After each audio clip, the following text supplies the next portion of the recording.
What would you say to someone who might say to you, well, actually, my darkness is my fuel, and the things that I'm, maybe running away from actually power me, and that's how I get things done, and that's how I kind of can sort of muscle my way in through my to-do list and build a great company and earn lots of money and look at my house, look at my car, look at all the things I got.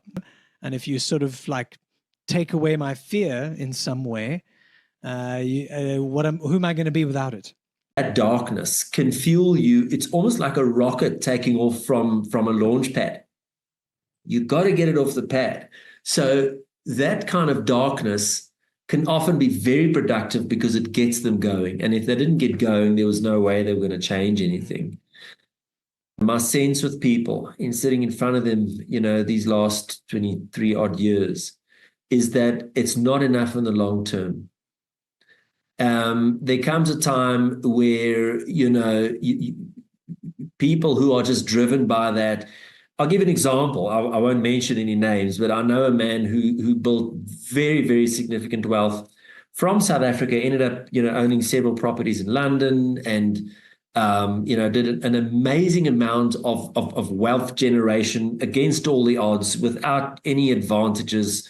And really has got an admirable business history. Personally, though, he's quite compromised. He's consistently irritable. Whenever I see him, he's irritated. And it's great that darkness drives you. And it's amazing how hard it can drive people.